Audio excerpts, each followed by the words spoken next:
Il est 20h sur notre chaîne Focus TV et si vous entendez ma voix, c'est que votre histoire vient de basculer du côté du bon goût, mesdames, messieurs. Le journal. Messieurs et dames, c'est l'heure de l'actualité sur Focus DRC TV. À la présentation, Gaël Mongala et la mise en onde est assurée par Eli Kibassa.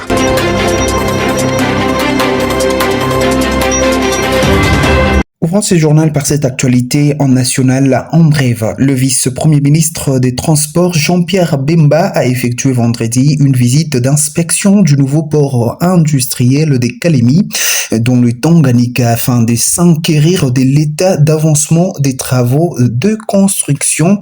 Il était accompagné du vice-gouverneur de la province du Tanganyika, Isidore Kabwe, ainsi que d'une délégation de ministres provinciaux.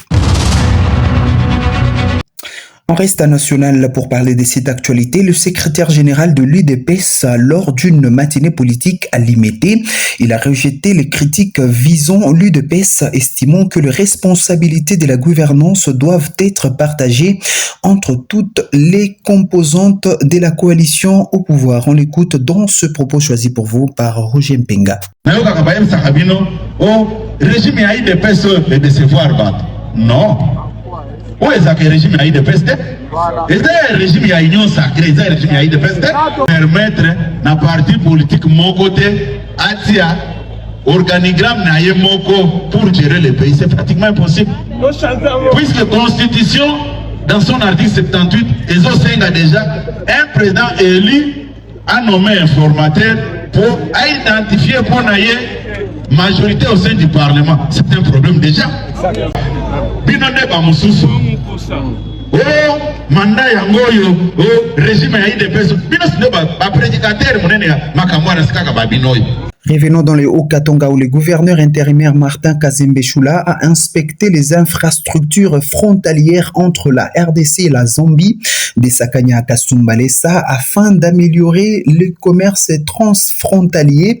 La mission s'est achevée par la signature d'un communiqué conjoint RDC-Zambie visant à fluidifier les échanges et à lutter contre les transbordements illégaux. Reportage.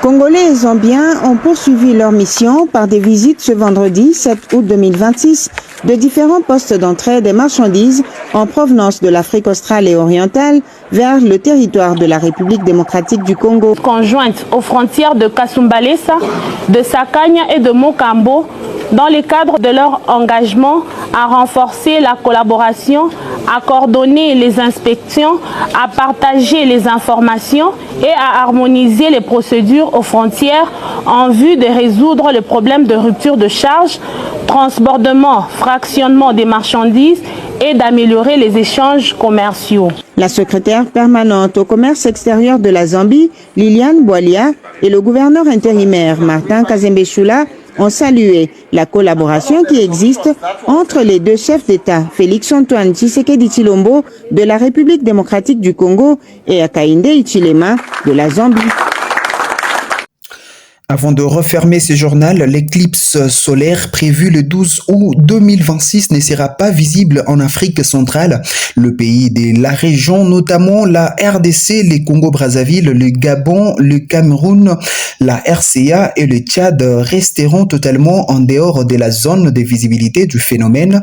Seule une partie de l'Afrique du Nord et de l'Ouest, notamment le Maroc, l'Algérie, la Mauritanie et le Sénégal pourra observer une éclipse partielle au coucher du soleil. Quant à l'éclipse totale, elle sera visible principalement au Groenland, en Islande et dans le nord de l'Espagne. Messieurs et dames, c'est ainsi que s'achève ce journal sur Focus DRC TV. Merci de la sympathique attention lui accordée. Mon réel plaisir est celui de vous retrouver très prochainement avec la même détermination. D'ici là, portez-vous bien et à très vite.